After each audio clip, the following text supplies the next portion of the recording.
There is a very strong connection between emotions and the development of cancer, and there's no doubt about this. There has been really scientific research that shows when people have a traumatic experience, it literally, you can see dark marks in the brain.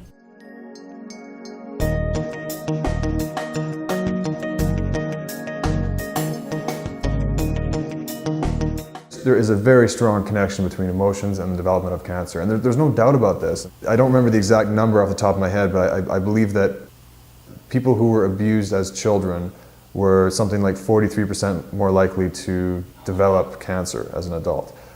And this was a study, it was in a very mainstream journal. I believe it was in The Oncologist is what it was in. But you know, the point is that emotions are very much connected to the development of cancer. And really, when you look at what actually happens in the body when there is emotional trauma, when you're stressed, the answers are so obvious. And these are not debatable things, which is that if you are stressed, you will have a weaker immune system. We know that. This is not hypothetical. Stress makes your immune system weaker, and there are a number of very clear metabolic reasons why that is. If you have a weaker immune system, then it makes sense that your immune system would be less likely to develop, to detect rather, a developing cancer. When we talk about energetic healing, you know, what is it that what happens there? It's okay. What is an energetic blockage really? And for me, it's an informational issue. Really, it's an information that starts attracting energy, and its purpose is to grow stronger and stronger, and its only goal is to destroy.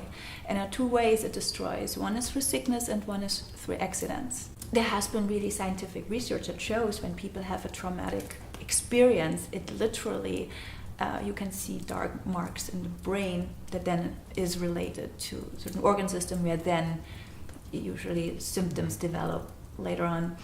And so that shock, that short-circuiting that happens, if this stays long enough, it really, you know, messes with our bodies and hearts and spirit. So sometimes when you have this stronghold, it's good to go to somebody that'll help kind of facilitate moving it out. A lot of our cancer treatments today are very symptom-oriented, although we don't always recognize that. For example, someone comes in with a cancerous tumor. What do? We treat the tumor. Radiation, chemotherapy, removal surgically, all sorts of different ways. But we forget that the tumor is only a symptom. The tumor is an indicator that the body has been out of balance for at least 15, 20 or more years for the tumor to form. Why is it that when the tumor has been removed and there are no other indicators of cancer in the body, medicine says, you're not well unless you've been cancer-free for 5 years? Because there's a really good chance that that tumor may return. Because by removing the tumor, they've merely treated the symptom. And he said, the biggest thing that helped me is when I was diagnosed, that I never was in fear. I knew nothing was going to get in the way of me conquering and being victorious over this cancer. Well, that's big. And that's the attitude we all have to have. Not if we were diagnosed with cancer, with each and every day, we're going to be champion today. We're going to be victorious today. We're going to be conquering today, because guess what? All of us are fighting some kind of fight every day, correct? Mm-hmm. Some kind of fight. You think that, oh, you know, people all dressed up and look great and perfumed and cologned and pretty. But guess what? Everyone has a battlefield in their mind. They have something critical going on. That's why Plato says, be kind to everyone, for everyone is fighting their own battle.